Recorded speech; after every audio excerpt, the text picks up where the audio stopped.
Welcome to Redesigning the Dharma. I'm your host, Adrian Baker, and today I'm speaking with Brooke McNamara.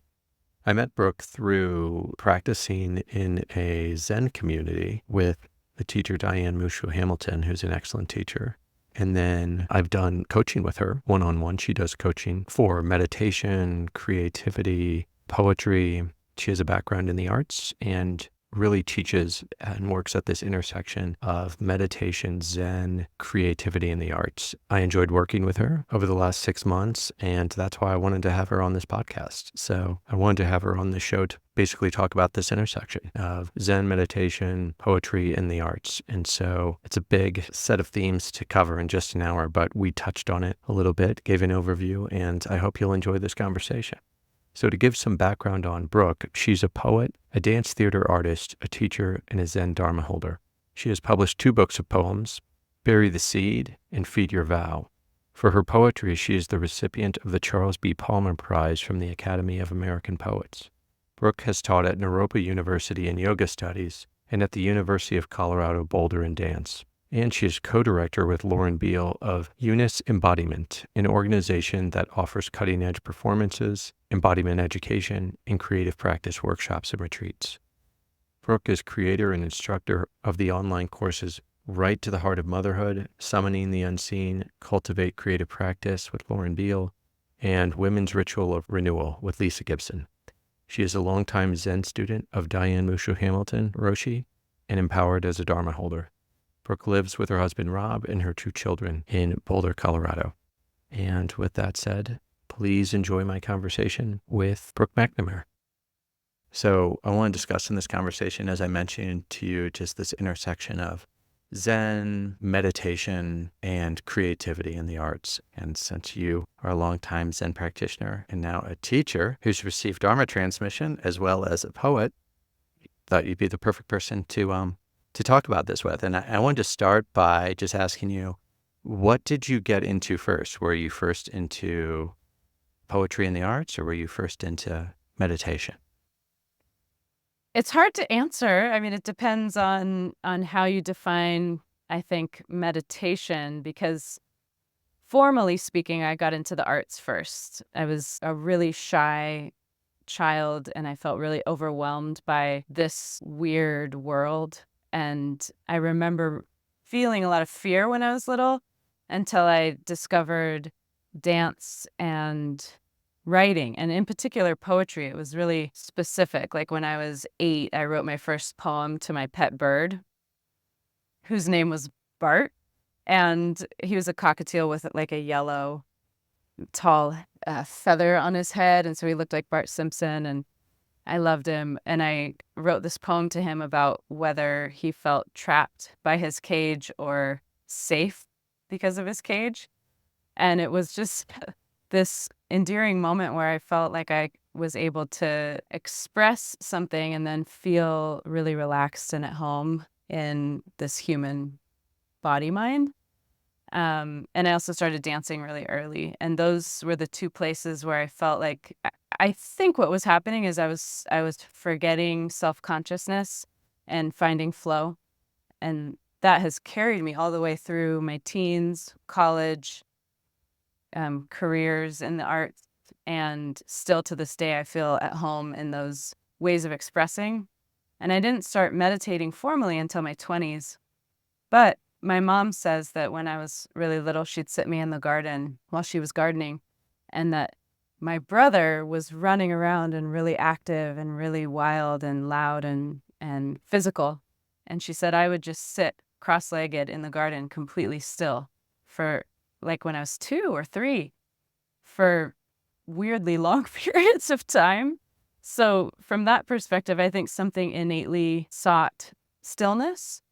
And so from that perspective, I think meditation came first before the arts. So Thank you for that. And I love that story. yeah. It made me think immediately of Padmasambhava, Guru Rinpoche's famous saying that it's easier for a woman to get enlightened than a man. Oh, That's exactly why. A girl was meditating at 2 and the boys running around tearing things apart. I've never heard that saying. That's interesting. Yeah. Yeah. Yeah. So you mentioned something important, I think, which is it depends how you define meditation. So let's take a moment to do that, because sometimes people will say something like this. They could say it for dance. I've heard people say, well, running is my meditation. And what do you mean when you talk about meditation, and how is that the same as or different from, let's say, a flow state that someone engages in with dance or running? Mm-hmm. Yeah, the way that I talk about it now, I really respect that different people have different ways to access a sense of identifying as something beyond the personality self or the ego self or the habitual conditioned self. And so I think most broadly, that's how I define meditation, is either by engaging will or by allowing and softening. I think of meditation as accessing an experience, a direct experience of who we are as either deeply interconnected with all things or one with all things, and in which that interconnection or oneness gives rise to multiplicity and difference and diversity. But it's basically the difference between the flavor of like me walking around brushing my teeth, thinking about my day, and everything else is out there, versus I am this moment as it's arising in its emptiness, fullness, oneness, zeroness, and manyness. I am the whole thing. We are the whole thing. So the way that I talk about Zen practice, because that's the tradition I've trained in and teach in, is that we're formally practicing. We're formally practicing Zazen specifically. It's a specific method that can be called a method of no method, or shikantaza, just sitting. But it's a formal training ground to experience intimacy with all things, as Dogen Zenji said, the 13th century Zen master, a training ground so that we're more ripe to fall into or access that state in any given moment off the cushion. Does that answer your question? I think it does really yeah. well. And it's actually, I'd like to draw a parallel to it, since we talk a lot on this podcast about psychedelics Mhm. and their connection, Mhm. with spiritual practice. But I think it can be similar to psychedelics in the sense, if someone doesn't have that spiritual practice or isn't at a certain point in their spiritual practice, which is just, you know, after you have that experience of not self, you thinking that, but once that medicine wears off, or once you stop running, or once you stop dancing, you know, basically you're completely identified with, consciousness is identified with its contents. There's Mhm. not the recognition that that sense of self is, that sense of being a subject is an appearance in the mirror, just as those objects out there are an appearance in the mirror. And yeah, I mean, there are different forms of meditation, and there's Yeah. not one right thing, but from a non-dual kind of perspective, I think that is sort of a key difference. There's a liberating, life-changing insight that can come through meditation practice that really doesn't happen automatically with those other things, because we get a glimpse of it and then we think we have to be doing that in Yeah. order to glimpse that. Exactly. Right. I was having this exact conversation with a one-on-one student meeting yesterday, and then also in a class this morning, that, like you said, everyone has these moments of grace where we just forget ourselves and open, basically. And then this particular student was associating that state of openness with the context and the contents of that moment. And we were talking about the difference between a state where, by its very definition, it will come and it will go, whereas meditation is cultivating or inviting a recognition of what is ever present, always here. And so, yeah, in class this morning, we were talking about this story in old koan from Korea back in the day, where the student asks the teacher, "How do I cultivate the way of the Buddha?" And the teacher says, "No cultivation." And so we were talking about the differences between, it's important to have practices that we do and ways that we cultivate wakefulness and compassion in the relative sense, like having companions in practice and having things we do that allow us to recognize and taste directly our Buddha nature, our awake self. And at the same time, in any given moment, all we're doing is recognizing what's always already here. So there's the inbuilt paradox that, psychedelics can help with that, with a vivid glimpse. And then meditation can support grounding that, an ever-present recognition. Yeah. Yeah, I think they can be very wonderfully synergistic practices. The interesting thing is it's sort of the advantage of psychedelics in a way is it can make things very obvious so that we can't miss it. Yeah. But then realizing on the meditation cushion what to recognize, because even on a meditation cushion, you could be there for weeks. You could have been going through intense boredom, for a week straight. But there are these moments of it's its own peak experience, right? That you Yeah. can have on a meditation retreat. And I think especially when you're first having that recognition of nature of mind, that it's often associated with a certain clarity, certain qualities of mind, like the mind might be sharp when you have that recognition. So then we think, oh, vividness is what I'm trying to recognize, right? Or calm, but actually calm, agitation, vividness, dullness, that itself is a meditative experience. That's Yes. not the Yeah. nature of the mind. That's not what we're talking about. And that can be really, really subtle.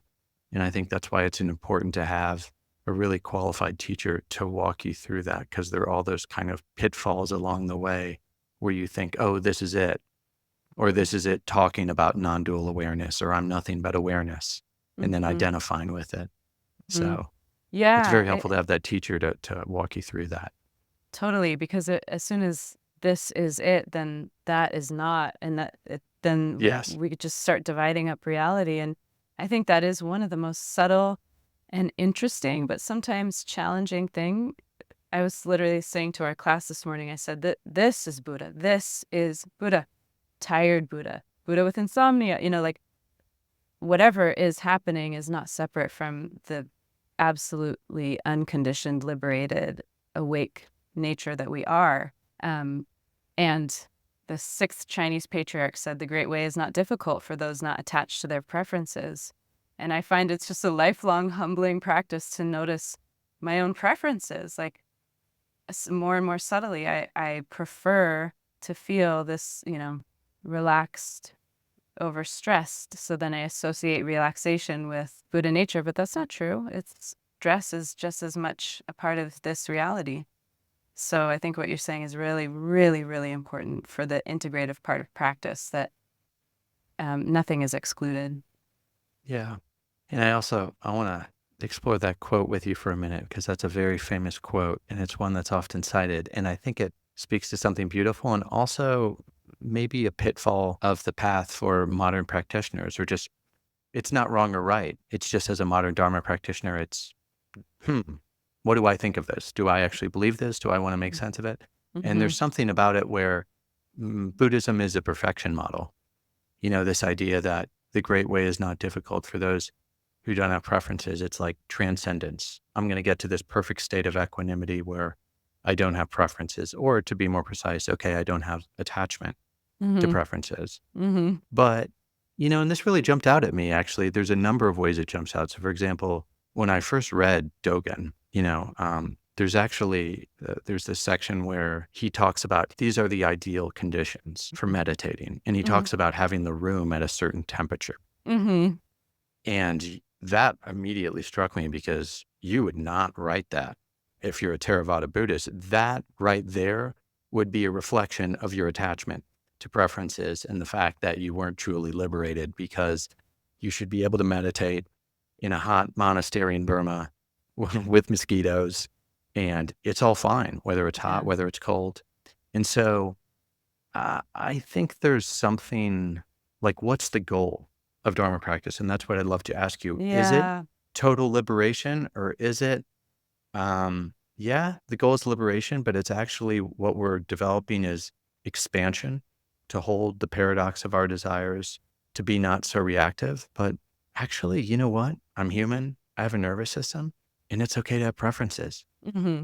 Yeah. How do Yeah. you make sense of those Yeah. teachings that statement as a Dharma teacher? Yeah. This is Yeah. it's really rich territory. I'm glad you're bringing us right into this, because it's again, it feels really alive and really important. And this is usually where the conversation leads eventually, is and the reason sometimes it's translated the great way is not difficult for those without preferences. And I always use the translation when I quote that the great way is not difficult for those not attached to their preferences, because we all have preferences. And like I said, it's a lifelong humbling practice to notice them, especially the preference to not have preferences.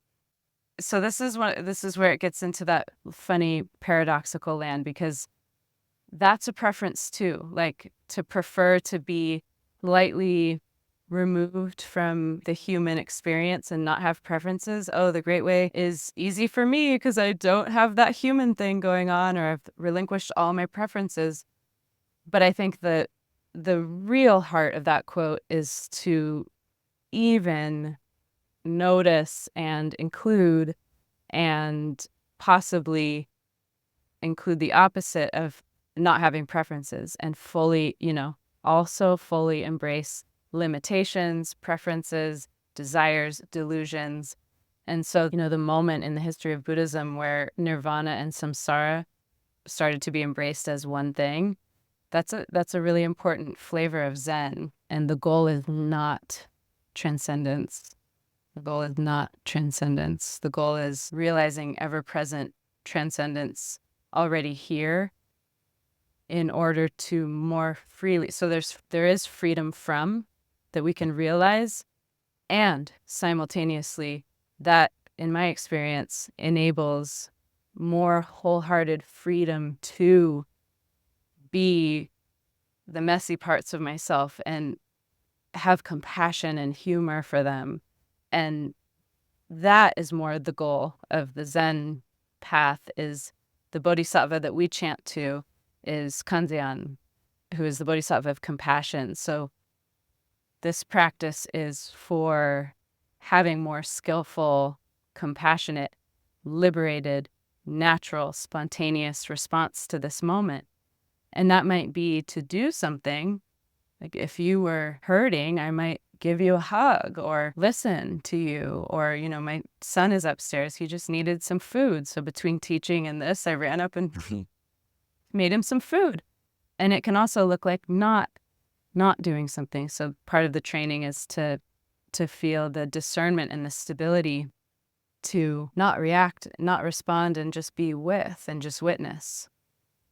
So the liberation and the transcendence is part of the realization, but it's not the whole thing. It's part of the open heart that moves toward relieving suffering or witnessing it, just being with it if it can't be relieved. And also, a huge part of the practice, a huge part of the goal is play, is like recognizing fundamentally this doesn't make sense and we don't have to figure it out. And it's really funny and weird and sexy, and there's a lot to enjoy and laugh about and play inside of. And there's a lot of pain and there's a lot of ache. And so just being available, I mean, it's as simple as that. It's like being available to respond in a way that meets the moment. That was kind of a mouthful. So No, I like that a lot. One thing that I heard in it was it reminded me that transcendence isn't the whole picture. It reminded me of the way my teacher Douglas Brooks would frame what we've learned from a lot of these traditions, and he'd call it the archetypally masculine and the archetypally feminine, and it's a paradox. It's not one or the other. We have this desire for freedom or transcendence, and then we also have this desire for intimacy or connection. And there's no perfect spot at which we can land. A lot of times they're in tension, We want to be close in relationship, but then we also want autonomy in our personal space. Mm-hmm. A lot of these desires are in conflict. And I think a lot of what we're opening to is paradox and being intimate with, this is another thing, Zen thing, we're being intimate with uncertainty. And if we think about religion or spirituality through like psychological development, it seems like that's a big next step, because what you have at kind of like an adolescent stage, we could think of of religion as basically certainty. It's dogma. Yeah. This is my truth. This is my way. And just as adolescents become more comfortable when they become adults holding, complexity and shades of gray, I think we become a lot more intimate with uncertainty and that paradox of desire. And I'm hearing that in what you're saying. If you think That's Mm-hmm. fair. I'm curious, Yeah. is that a proper framing, do you think? And what has Zen taught you about holding sort of the paradox of your desires within your own life, including Mm-hmm. your creative desires? Mm-hmm. Yeah, you're definitely right in hearing that, like the way of uncertainty and the tension or the creative tension between this polarity that isn't meant to be resolved. It's not meant to be chosen between, like you said, the liberation and intimacy, or masculine and feminine, or active and receptive. One way that just showed up in teaching was, like I said, actively including the will to cultivate awakening versus releasing any effort and allowing.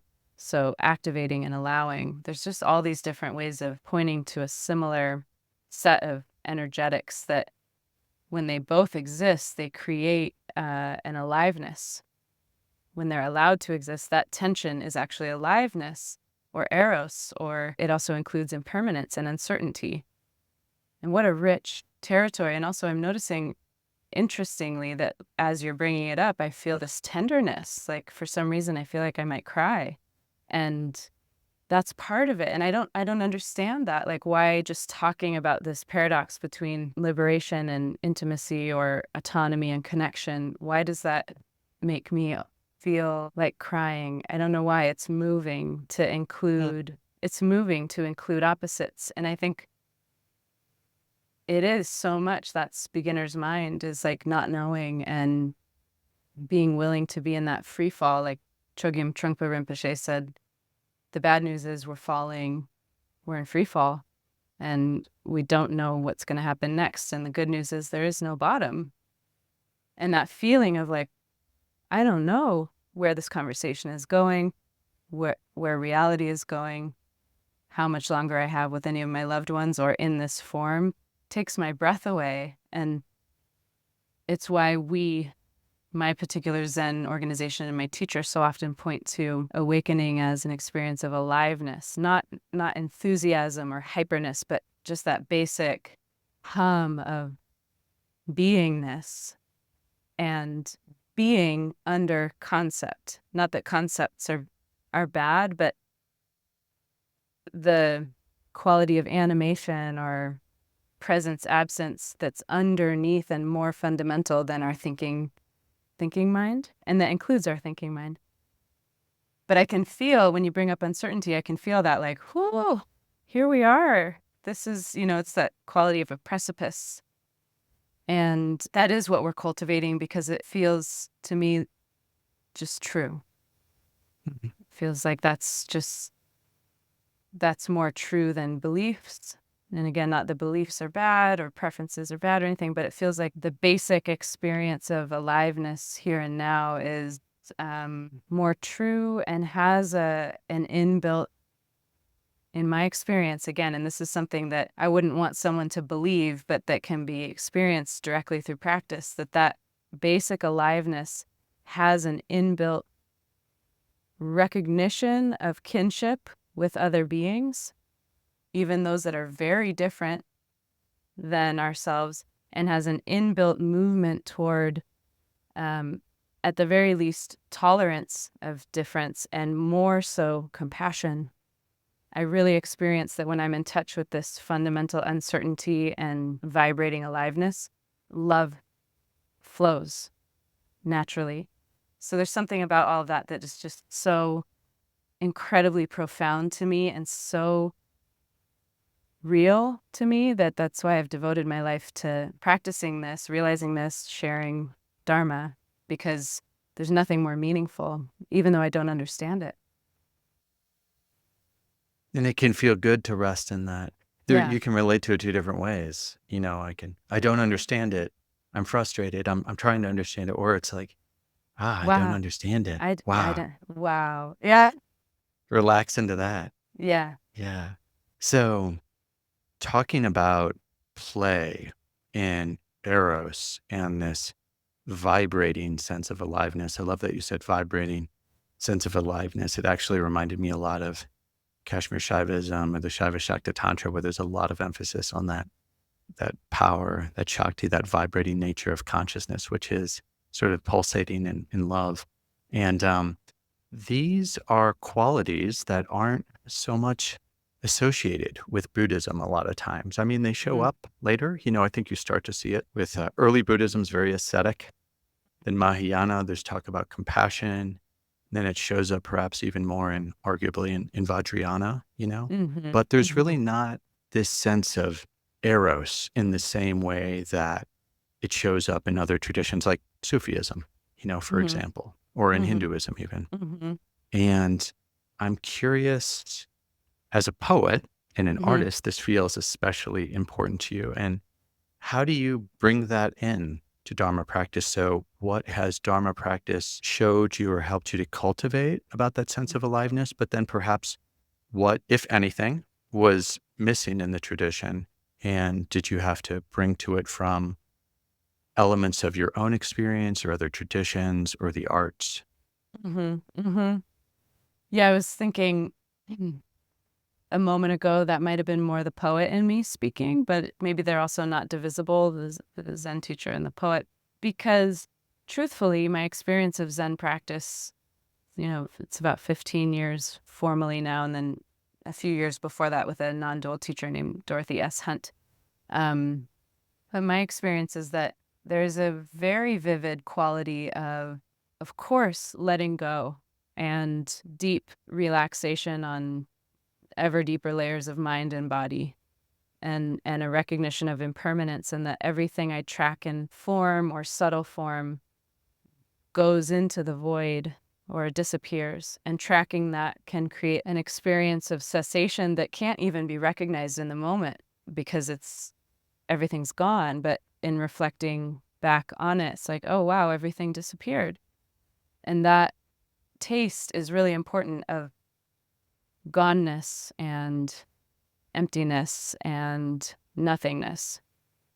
And also that is, in my experience, not separate from what often seems to be the opposite, which is an experience of uprising or aspirational or evolutionary, or however we want to call it, like an uprising, erotic, alive feeling. It's like emergence, or a word that one of my professors in grad school used a lot was incipience, like things coming into being, this quality of something from nothing all the time. And every given moment, everything we're experiencing coming out of nothing, and then simultaneously impermanence and dissolution. And so tracking both and experiencing both has been extremely tenderizing and enlightening, for lack of a better word, to really experience nothingness, but then also the fullness, and how that's also not the goal. And if I try to hang on to this pleasurable full feeling, that's going to be its own trap. But noticing that fullness arises and then empties out into nothing, and there's some kind of, shunyata is a Sanskrit word that often gets translated to emptiness with a lot of Western Dharma teachers. But these days I hear it also. Joan Halifax, Roshi Joan Halifax from Upaya Zen Center often uses the word boundlessness instead. And the root of shunyata has this meaning of swollenness.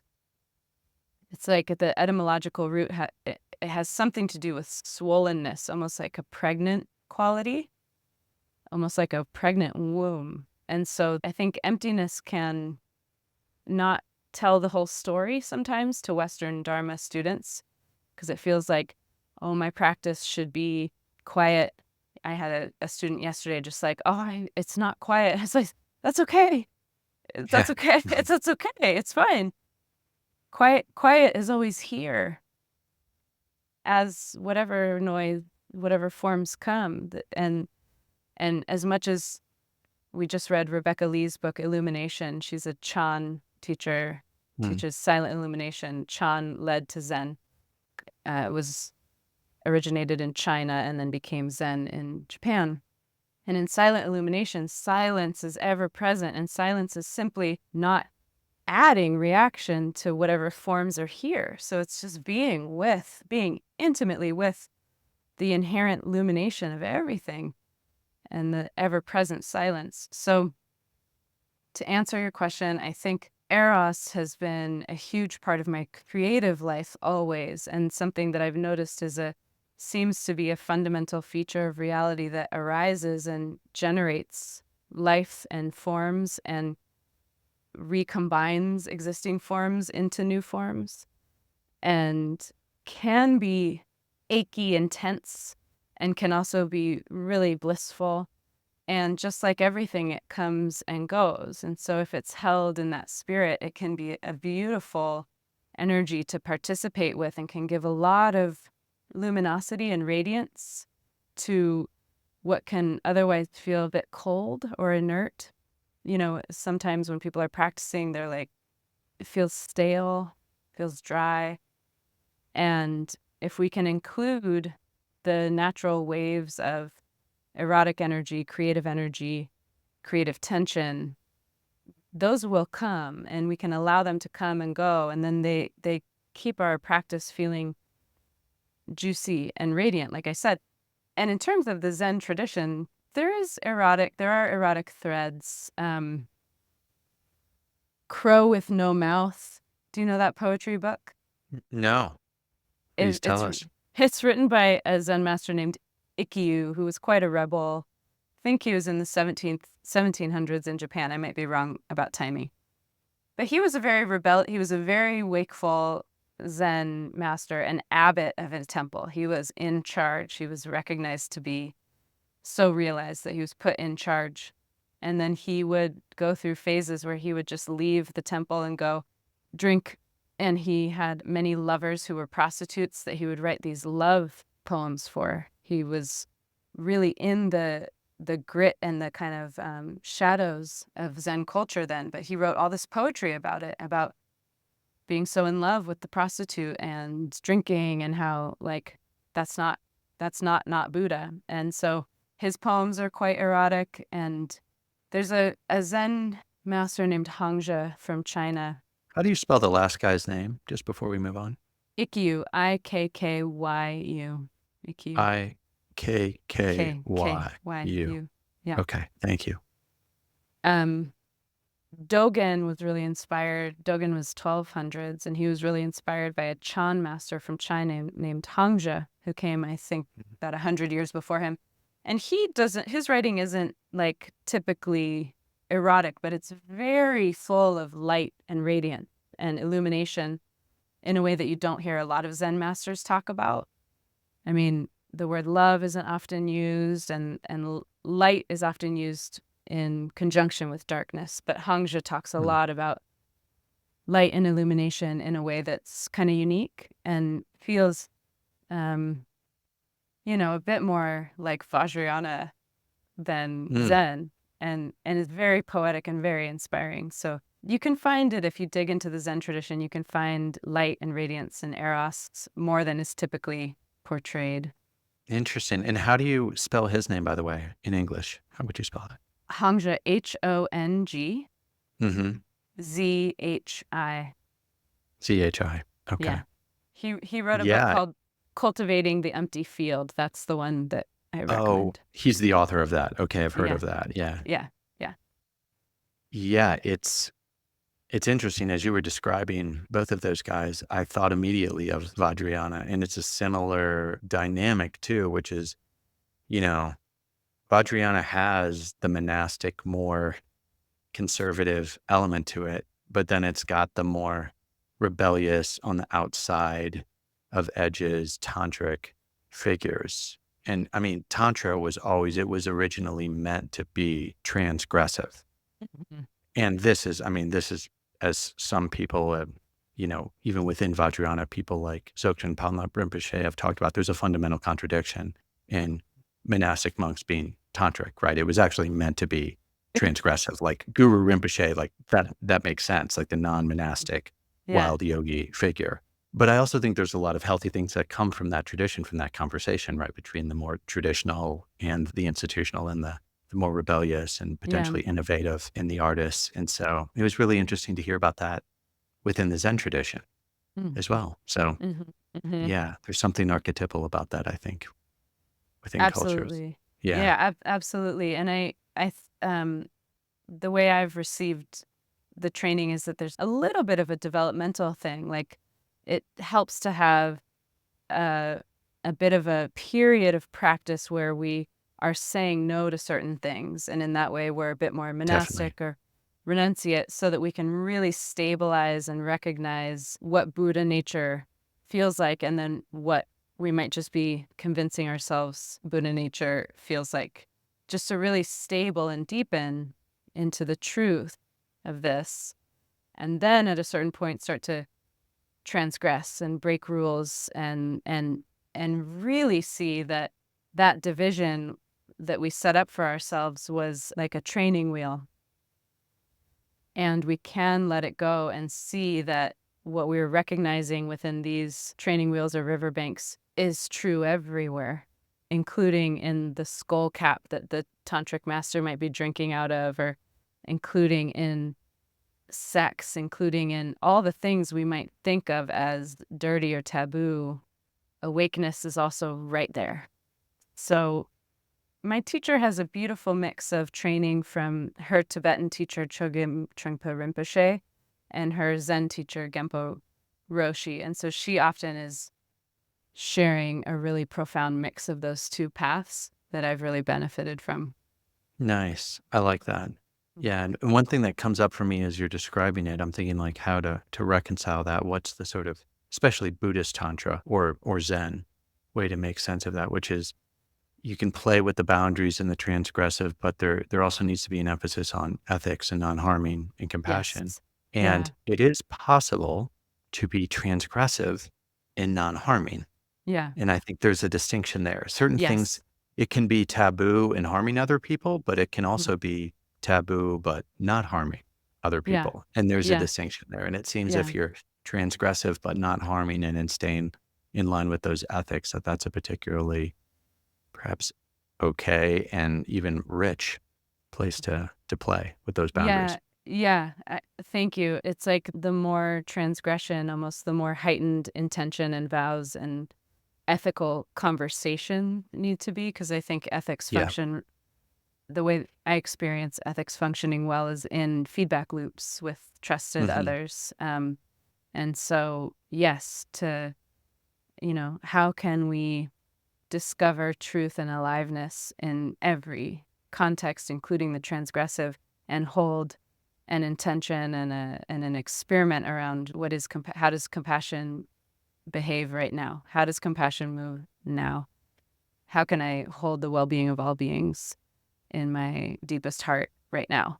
Um, and ironically, one other way that and I know you and I are both interested in this, one other way that I experience a certain kind of tantra is just that I'm not a monastic. I'm a monk and a Zen teacher, but that's an interior thing. And we do go on retreat and everything, but it's like we hold the monastery within ourselves because I have a career, I'm married, my kids are here.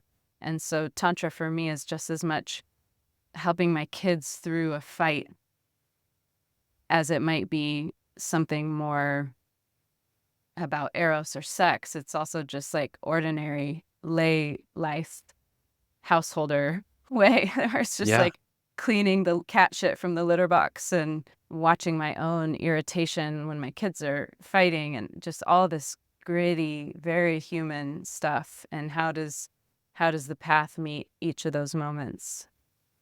How do I meet those moments wholeheartedly and with compassion for myself and my kids and all of it? Nice. Back to what we were saying at the beginning in terms of spirituality or meditation, it's not just about the transcendent. It's not just sacred when it's like this really high moment, or not only high, but I'm in this beautiful setting on retreat and now I'm really practicing, as opposed to when you're cleaning up after your kids. As if that's a distraction for practice, Yeah, as yeah, opposed to that is practice, right? yeah. That is Yeah. practice. Yeah, yeah, yeah.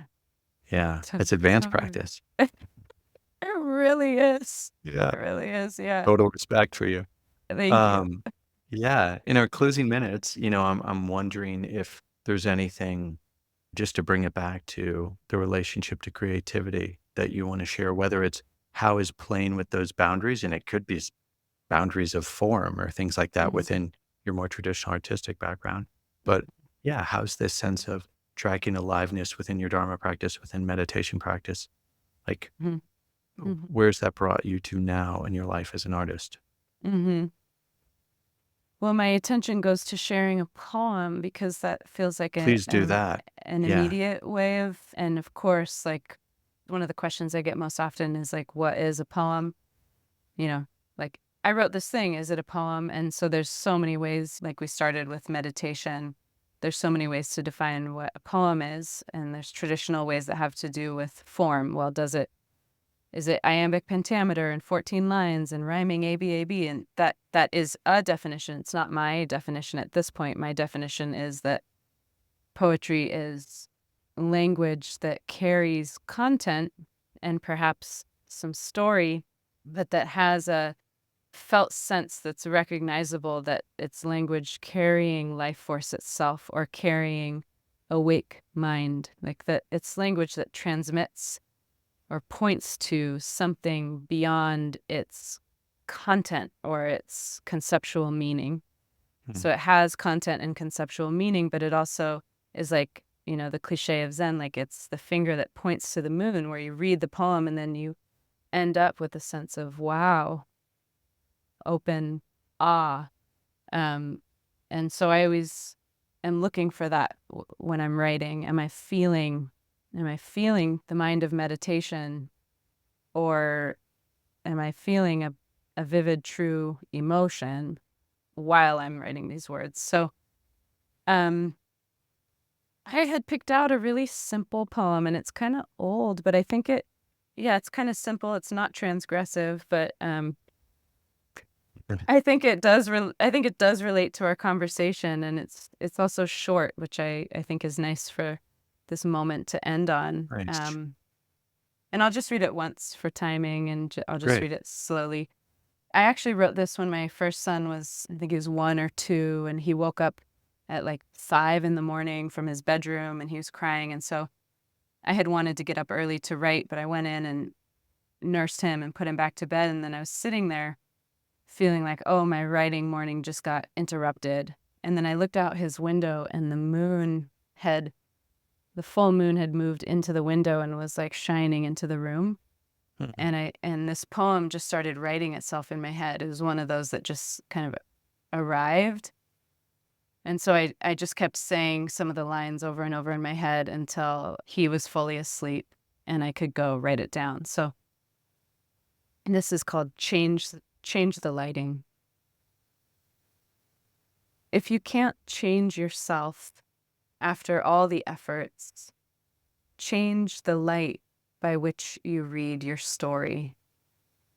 Exchange overhead for something softer, a lamp, a candle, a vine of shining holiday lights, and feel yourself become hugged by the fabric of shadows. You see the darkness here has wisdom too. You see these objects around become related by the pregnant emptiness that holds them and you. Let this light reveal the rapture of being just this. Then, further still, try moonlight or no light until, at last, this open, sourceless incandescence, which you are, no matter who you think you are, will follow you from the inside, wherever you may go, however you may change or not. I absolutely love that. Thank you. Thank you. Thank you. Yeah. Thank you. It's kind of Thank you so much. gentle. Yeah, it is. It's reminded me just really of nature of mind, to which, these basic Zen teachings are pointing us. And it's interesting being into ayahuasca and plant medicine. Mm. it was, Mhm. of course, I'm relating to it through a nature of mind Buddhist perspective, so they're one and the same, but Mm. there's much about that you talked about the vine of lights and things, so it was, that was just my meaning making of it, but I really Awesome. enjoyed it. Yes. Awesome. Oh, Yeah. good. Yeah. Good. It was cool. Well, I'm conscious of time. Do you just want to let people know where they can find you or any of your upcoming offerings? Sure. Yeah. My personal website with poetry and meditation teaching is brookemcnamara.com. And I have some free stuff on there and I have upcoming classes. And then my Zen organization that I run with my husband, Rob Daishin McNamara Sensei, and my colleague, Brian Butsudo Turner Sensei, is called Dragon Lake Zen. And it's dragonlakezen.org. Nice. Great name. I Thanks. like that. Dragon Thank, Lake Zen. It's thank great. you. Thank Cool. you. We have a sister org in Vancouver called Dragon Moon Zen with Oh, Lisa Genki Gibson Sensei, and we do a lot of stuff together. oh, very cool. Yeah. Good to know. Yeah. Nice. Well, thanks so much, Brooke. Really appreciate your time. You're so welcome. Thank you. Thanks for having me. This was really fun. It was a pleasure. Okay. Take care. Okay. Thanks.